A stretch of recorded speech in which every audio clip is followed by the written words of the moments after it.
माता सावित्रीबाई फुले, राष्ट्रपिता ज्योतिबा फुले। सर्वप्रथम विश्व को शांति का संदेश देने वाले तथागत बुद्ध, राष्ट्रपिता ज्योतिबा फुले, माता सावित्रीबाई फुले, इस भारतवर्ष को संविधान देने वाले दलितों, शोषितों, पीड़ितों, वंचितों के मुक्तिदाता डॉक्टर बाबा साहब अम्बेडकर जी को नमन करते हुए आज के इस महत्वपूर्ण कार्यक्रम में उपस्थित सम्मानित मंच और मेरे सामने बैठे हुए सभी सम्मानित हमारे साथी, आज का दिन हमारे लिए काफी ऐतिहासिक दिन है, क्योंकि आज ही का दिन वो महत्वपूर्ण दिन है जब माता सावित्रीबाई फुले के जन्म दिवस पर हम लोग एकत्रित हुए हैं। ये वो महान दिन है जिन्होंने अपने पूरे जीवन भर संघर्ष किया।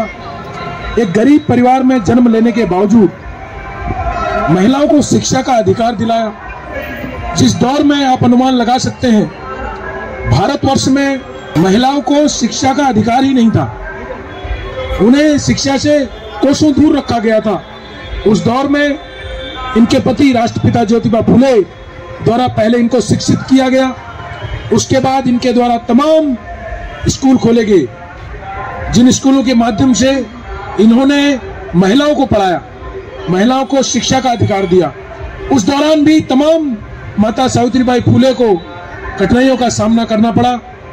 बार बार उनका अपमान होता था, तिरस्कार होता था, क्योंकि कोई भी नया काम अगर हम करते हैं तो सबसे पहले उसमें जो बुरे लोग होते हैं वो उसको नहीं होने देना चाहते हैं। उस तथाकथित उस सामाजिक व्यवस्था में जब ये महिलाओं को शिक्षित करने का काम कर रही थी तो लोगों ने इनका विरोध किया।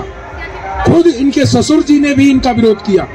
घर से ही विरोध होना शुरू हो गया, क्योंकि एक नई क्रांति थी। जिस देश में शिक्षा से महिलाओं को वंचित कर दिया गया हो, उस देश की हालत आप समझ सकते हैं।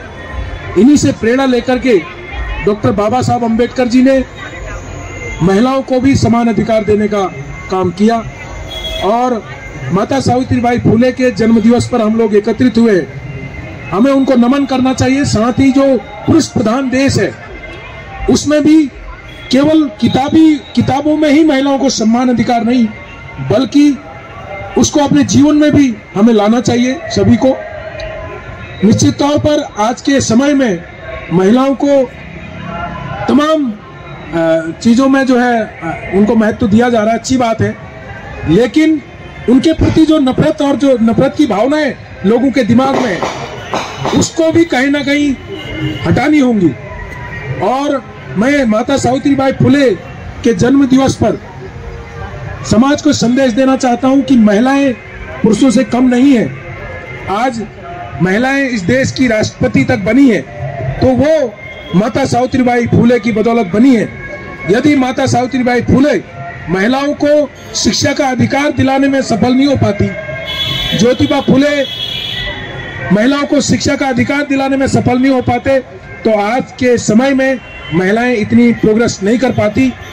आज हम देख रहे हैं विद्यालय बंद होने की कगार पर है। अधिकतर सरकारी विद्यालय जहां छात्रों की संख्या कम है, सरकार कह रही कि इनको बंद कर दे, तो उसका भी नुकसान सीधे सीधे हमारी मातृशक्ति को हो रहा है। अधिकतर जब बच्चों की बात आती है, 2 बच्चों को 4 बच्चों को पढ़ाने की बात आती है, तो लोग क्या करते हैं, सबसे पहले अपने लड़कों को पढ़ाना चाहते हैं। तो इंटर के बाद भी हमारी अधिकतर बच्चियां शिक्षा ग्रहण नहीं कर पा रही है। इसके लिए भी हमें गांव-गांव जाकर लोगों में जागरूकता अभियान चलाना होगा।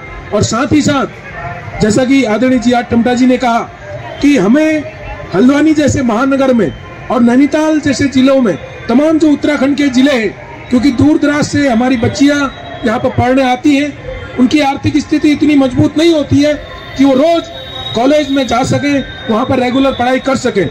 यदि उनके लिए हॉस्टलों की व्यवस्था हो जाए, इसके लिए हम लोगों को प्रयास करना चाहिए, तो हमारी बच्चियां भी आने वाले समय में पढ़ सकती हैं और अपने समाज का, अपने गांव का नाम रोशन कर सकती हैं। समय का अभाव है, क्योंकि समय काफी हो चुका है।